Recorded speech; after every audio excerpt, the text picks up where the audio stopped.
Pada sesi pertama mata kuliah ini kita akan membahas mengenai pengertian hukum tata negara, hubungannya dengan ilmu yang lain dan juga sumber hukum tata negara.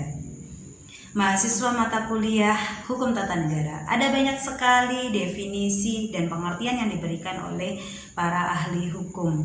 Di antaranya yang secara sederhana dikemukakan oleh Lokman bahwasanya hukum tata negara adalah hukum yang membahas mengenai organisasi negara. Ada juga yang disampaikan oleh Van der Port, yakni hukum tata negara adalah peraturan-peraturan yang menentukan mengenai badan-badan negara disertai dengan kewenangannya dan hubungannya dengan badan-badan negara dan individu-individunya. Nah, sementara hubungan hukum tata negara dengan ilmu yang lainnya dapat kita pahami hubungan hukum tata negara dengan ilmu negara. Misalnya, ilmu negara mempelajari mengenai negara secara teoritik, secara konsep, sementara hukum tata negara mempelajari negara secara praktiknya. Nah, ilmu negara merupakan dasar dalam memahami hukum tata negara. Selanjutnya adalah hubungan hukum tata negara dengan ilmu politik. Ibarat tubuh, hukum tata negara dan ilmu politik adalah hukum tata negara adalah tulangnya, sementara ilmu politik adalah dagingnya. Mempelajari hukum tata negara adalah belajar mengenai politik, namun objeknya berbeda. Jika hukum tata negara, kita akan belajar mengenai hukumnya atau peraturan-peraturan mengenai organisasi kekuasaan, sementara ilmu politik adalah mempelajari mengenai perilaku kekuasaan.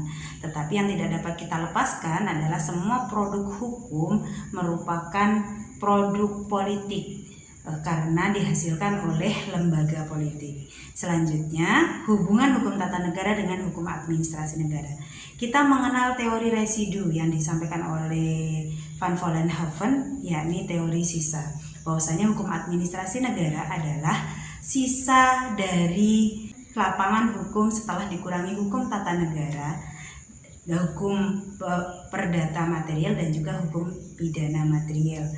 Nah, ada yang membedakan antara hukum administrasi negara dan hukum tata negara. Kalau hukum tata negara adalah mempelajari negara dalam kondisi diam, dalam kondisi tidak bergerak, sementara hukum administrasi negara mempelajari negara dalam kondisi bergerak.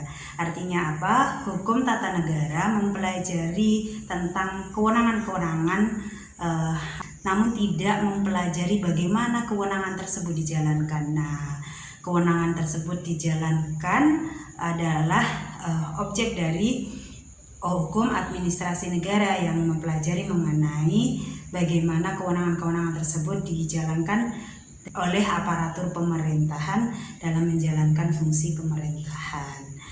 Nah, bagaimana dengan sumber hukum tata negara? Sumber hukum tata negara ada dua, yakni material dan formil. Secara material, sumber hukum tata negara adalah berdasarkan Pancasila, sementara sumber hukum material adalah hierarki peraturan perundang-undangan.